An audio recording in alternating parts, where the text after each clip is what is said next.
Hello and welcome to lesson 1 of week 30. In this lesson, we're going to look at how to retrieve the data from the database, and we're going to update the records that we retrieve. In the last lesson, we saw how to insert records in multiple database tables when we create a client profile, and we do this by logging in, and we created a user called testadmin. And when I log in with this, we have two forms on the page, one for us to register a new client and the other to retrieve a client.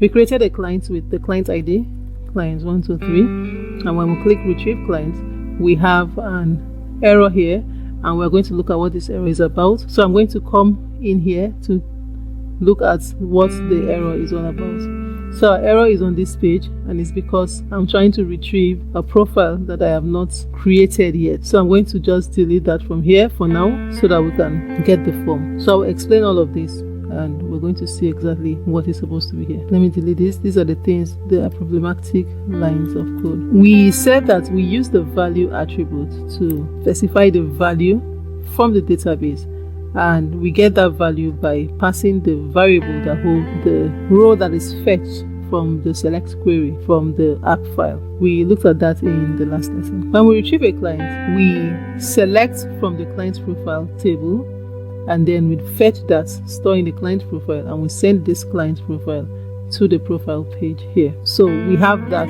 for the first tab, which is client profile. So the second tab was trying to fetch record from a different table that I have not sent here, and that is why we have this error here. But without that, we'll get the page for the clients displayed. Now, the record we entered had all of the fields for the client. What we want to do is to be able to update this field. Now we have a chlamydia and gonorrhea placeholder for a form, for the hepatitis B reporting form, and for the congenital syphilis, where we already have the form, but the only value we have here is the unique ID, because the unique ID is already here for the client. So what we want to do, the mission is to be able to populate all of the form fields with the record from the database for easy update. So we update only the field that we need to update, and then the field we don't need to update, we just leave them the way they are. So that is what we want to achieve in this lesson. So I'll use the personal profile, and the procedure we're going to use here is going to be exactly the same for any of the forms. So let's say we want to change the email address, we want to change maybe the country, we want to change the sex, the date of birth, things like this. The first thing we want to do is to take note of what the names of the form fields are. Now this, we have specified that we want this to be handled by a route called update profile, which means that in our app file we want to create an update profile route. Before we create that, we want to take note of the names of each field. We want to make sure these names are unique on this form. So we have the unique ID, named unique ID, the first name field, because we are going to retrieve all of the values that are held here. The value that is passed here in the value attribute is, we use clients, which was the clients that was passed here when we retrieved that when we retrieve the client and we pass it to the profile page. So we use clients dot the calling name. I refer to your last week's lesson to recall how we did this. And so we have all of the values here to populate them or to leave them on the field. So in HTML, when you use the value attribute, you are specifying a value for the field. If you use placeholder, it is not a value, but it just gives a hint as to what is to be in that field. So when you use value, it means that if you don't fill anything in, this value will be sent to the database. And this value here is extracted from the database. Because we are using Ginger template, we use the expression double curly brace, and then we use the variable that holds that row, client dot the column name, and that's how we get this. So now we have taken note of this. We want to go to the app file, and what we want to do here is to create the route, and the name of the route that we specified here to process this form is an update profile route, and that is what we are going to create here to be able to update the profile. So let's start. App.update client, or let's say update profile, and the method is post. Now there are many ways to do this. There are sometimes you can pass the ID as a query and or as a parameter for this argument, but I'm not going to use that method because it's pretty common and you can easily learn that. I'm going to be doing it this way, where we create a function that updates the profile, and then what we want it to do is to get all of the values in the form field.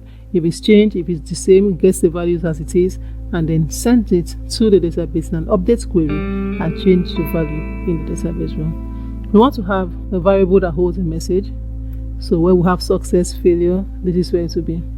Let's look at what the client ID is. We want to say client ID is equal to the value held for the unique ID is unique ID. So the form field unique ID is named unique ID here. So make sure that you're using the name for the field. So I put unique ID. So if you don't want to get confused, you can make this unique ID so the names will be the same. I want to also check if logged in. So let's say if logged in session. So the user is logged in, and if the client ID is filled in, we want to check the database if that client exists in the client profile first. So in the event where the client ID is updatable, in the event where this is updatable, you want to check if the person changes this, is it present in the database? If not, we don't want to update a column where with the client ID, we want this not to be updatable in this scenario. But there are other validation processes you can take by leaving this not to even be displayed here in a field to be updatable. So I made it read only, and so no matter how we click this, we can change the value. So I'm checking now if logged in is in session, and if the client ID is filled in, I want to check the table if that unique ID exists. And if it exists, I want to get it and save it in the client's profile like this. And then I will say if client profile, so if I fetch a row, if I return a row from that query, I'm going to change this. If I return a row from here, I want to now get all of the values from the table. And so the first thing I'll do is to want to set a value for updated by. So we can use the timestamp of now, updated at is equal to datetime now. I want to do updated by the current logged in user, and then I want to do the first name from the form. So we want to get all the value from the form field. First name is name, first name. Last name is name, last name. Middle name is name, middle name. Date of birth is name DOB. If you are not sure, you always go back to your form to check what you named them. We have country of birth, I think, after middle name, last name, date of birth. We have country of birth and his name, country of birth. We have gender and his name, gender. We have marital status. We have occupation. We have the gender identity. We have sexual orientation. We have the phone number. We have the address. We have the city. We have the state, the zip code, the country, the email address. We have the ethnicity. The ethnicity is request.form, and then we have race, and then we have, I think that should be the last on the form, the race. Let's see. Yeah, we have race. Race is the last. So we've retrieved all of the form values. The next thing we want to do now is to run an update query. So let's use our context manager. So I'll say with engine.connect as con. I want to say result is equal to con.execute, and I want to run an update query which says update client profile set updated at equal to updated at. Now go back to part 1 to recall how we run update query in MySQL. So you update client profile set updated at equal to, we pass in the variable, updated by, we pass in the variable, first name we pass in. Because I want to break this so we can see it, I'm going to use a backslash and enter, and I'm going to have that for last name, backslash and enter. We have middle name, same thing. Let's see, country of birth, gender, marital status. We'll do country of birth. So these names, first name, these are the names of the column in the database, and these in the curly brace are the variables here that we're passing as the value. So this is equal to country of birth. We have gender, marital status, occupation. So we have gender equal to gender. We have marital status and occupation. Then we have gender identity, sexual orientation, and telephone number. Sexual orientation, telephone number. We have address, city. We have state, zip code, country, and then we have email, ethnicity, race. So now we've listed all of the columns, and now we want to say, so when we list the last one, we don't put a comma, we'll say where unique ID is equal to client ID. So what we're updating is the row. We're updating a particular row where the unique ID is equal to the unique ID of the clients that we have retrieved. And what we want to do next is to commit this. So let's look through it again. We create an update profile route, which is the action for the form here to be able to update. For this route, we want to check if the unique ID is filled in. If a user is logged in, we want to check if the unique ID exists in the database table, and then want to retrieve all of the information in that row. Once it's retrieved, we want to run an update query, and the syntax is update table name set all of the column names and their values where a particular condition is true. So where the unique ID now is equal to the client ID. So we're only going to update the row where the unique ID matches. So that is what we have done here. And then we commit this. So once it's committed, we want to maybe put a message and say the client profile updated successfully. And we want to return let's say we want to go to the home page and we want it to now put a message on the home page that says that the client has been updated successfully. So this is the syntax. Let's go to the form to see if all is well. So let's try to say we want to change this person's name from Jane to Martha. We want to change the last name to Louise, like this. And then let's say we want to change from single to married. Then we want to change, let's say, the country here to, I think we had the country, let's say we want to change the country of address to like Algeria. And then I'm going to update the profile. If all is well, we should have gotten a success message here. Well, we didn't get that, but let's see whether this updated. Client 1, 2, 3, retrieve client. So it's updated. We have Martha, we have the last name updated, we have changed to married, and then we have the country here is not staying in the field. So this is where we'll see what the form holds. For country, we have address, we have the placeholder, but we don't have the value here. So if we want to see the value in the field, we have to come here and make sure we do that here. So instead of placeholder, we change this to value equal to, we use the expression, and we have client dot it. Here too we have client dot state, and this is going to be value, not placeholder. Change this to value, client dot zip code, and then here we have value equal to client dot country. So I'll save this, come back here, refresh, and see if we have the value staying. So it's saying client.country, which means that we didn't put the expression sign here. And so when I refresh again this time, I should have it either blank or the country list here. So we have Nigeria there. So this is how you do your updates and you debug your code should you have any error. So we're done with updating this. We redirected to the home page and then we passed the message to the home page. But I think we should render template instead of redirect URL for. Let's do render template here so we can see the next time. Render template, and then we'll not use URL for. We say home.html and we'll put the message. So let's go back there and try to change something again. Let's say here I'm changing the zip code 1111111. I want to put city, let's say dual city, something like this, and then I update. Now we have client profile updated successfully sent to the form. So we've successfully done this. So if I retrieve the client, we have that sent to the form. So we have all of the information retained like we want. So this is perfect. We've seen how to update record. We can also delete record, but the scope of this course we are not deleting. If you want to delete, you do exactly the same thing, but your query is going to be delete where a condition is true. That's what you're going to use. So you refer to part 1 to see what the delete query looks like. Now we have this profile.html file and we have 4 tabs here, if we recall from last week's lesson. The personal information tab 1 is what we just handled. The second tab, chlamydia and gonorrhea, hepatitis B reporting, and congenital syphilis. Now, if we recall from our previous lesson, let's look at our model. We have models for the users for the client profile. And then for our form, like chlamydia and gonorrhea, we have client screening STI.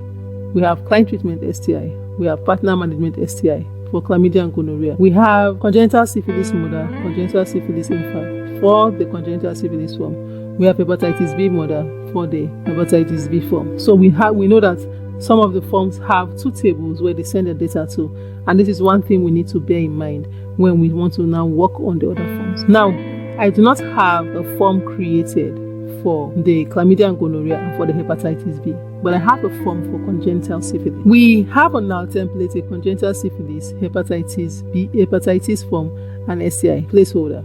But we don't need any of all of this because we are going to do it a different way. Because we are not going to be calling these templates, but are going to be forms within this profile that hold information from the database. We created our client profile and we inserted records into all of the table. Now, if we go into, let's say, client screening STI, for instance, we can see that when we created the profile, we always had the created at, updated as, created by, updated by, and the unique ID field populated, and the rest of the field left blank. And we did this because we want every client to have one file on account creation, and we want to retrieve this file for updates. So at the very least, they always have their unique ID on a particular row, and we always want to retrieve that row for updates, but not insert new row for a client. So when an account is created, the structure we have built is all the forms are generated for the client. And how do we generate the form? By inserting records into those tables. And so when you go to the route that create client's profile, let's go to our app file and let's recall what we did here. When we created the register client, we inserted minimum records into all of the tables, and the minimum record are just the timestamps of creation and the unique ID, so that we'll have a row for information for the clients for the different types of form that we have for this practice. When we retrieve clients, we only retrieve the client's profile, but now we want to retrieve all of the information across all the tables for the client so that it will be populated across. Now, I've done this previously and I commented it out, and just to save time, I'm going to uncomment it and then we're going to walk through it. Now, instead of retrieving just the client profile, we want to retrieve from every table, and so we just repeat the same query, save them in different variables. So now this is result profile, and we select all from client profile where the unique ID is the client ID. The client ID is the unique ID that we entered the form. Then we do the same thing for the other tables: hepatitis B mother, client screening STI, client treatment STI, congenital syphilis mother, congenital syphilis infant, and partner management STI. When we do that, we now decide to call the result and we fetch the row for each of all of this that we have in the query. Once this is done, we want to check if client profile, and let's check if client profile, if client hepatitis, if client screening STI. So if all of them have results in them and are retrieved, we want to now return render template profile.html. But we're not going to render just the client equal to client profile. We're going to send all of the data here. So we're going to be sending client equal to client profile.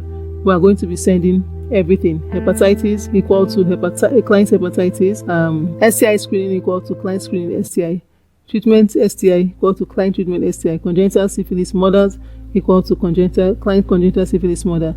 And so that's what I have done here by passing in all of these variables that holds the row to the profile page. So at this point now, we can now retrieve them on the profile page. We've seen how we retrieve the client profile, and we used that already here, where we said on the first form the value is clients.this, because the name here is client. Now the name for hepatitis is hepatitis. The name for STI is client screening STI, and for treatment STI is client treatment STI. These are for the chlamydia and gonorrhea forms. For the congenital syphilis, we have congenital syphilis mothers and congenital syphilis infants. These are the names we passed, and so we're going to use them here on the congenital syphilis form that I already created but have no value in them. So we have this congenital syphilis form here, and we know that there are two tables that hold the information for the congenital syphilis. We want the form action to be, you can either use URL for, or you just use a route. Let's say update syphilis, something like that. Anything you want as a route. So you can make it update syphilis, and then we'll create a route in the app file called update syphilis. Now for the date of report here, we want the value to be report date. So if we go to the congenital syphilis table, let's say we want to get congenital syphilis models, and I run this. So if we come to congenital syphilis models, we know that we have a column called date of report written like this. So we'll come here and we'll say the name of the variable that we passed to this form is called congenital syphilis models, like this. So I'm going to copy that. I'll say we pass this variable that holds all of the information for the row, and I'll copy that, and I'll come back to this client profile here, and I'll change the value here now using my Ginger expression, congenital syphilis models dot date of report. Now I can change this now. Instead of clients, congenital syphilis models dot unique ID. So let's refresh our page and see if our unique ID is populated on the page. So I'll refresh here. All is well. We should go to the congenital syphilis, and we still have the unique ID, so which means we are retrieving the information. So we have that of date of report, that of mother's unique ID. Let's do just for 3 fields and test, and then it's the same pattern you're going to use to do everything. So for the value here, you change the value here to congenital syphilis mothers dot, and let's see what the name of the form field is. The name of the form is test at first visit. So put it like the test at first visit. So you get the point. So you're going to make the values for all of the form fields equal to what is from the database, and then you are going to create the other forms, the other 2 forms that we have here, chlamydia and gonorrhea, the same way, and we're going to create them within the nav. So we have this first profile within this nav. That's the first tab. We have the client's profile information. The second tab starts from the next one here. The second tab starts from here, the next nav. And so within this place, you will create your form here. And then the last one comes here. So you create the form fields according to the columns of the database table. Now in this case of the congenital syphilis, by the time you get to a part where we're asking for instance, here we want to get like infant unique ID. The infant unique ID is not held in the congenital syphilis mothers table. Let's look at it. Infant unique ID is not held here. It is held in the congenital syphilis infant table. And so we have the infant unique ID, missing infant unique ID like this. And when we passed the value here, we had congenital syphilis infant here. So we're going to take this, copy it, come back here.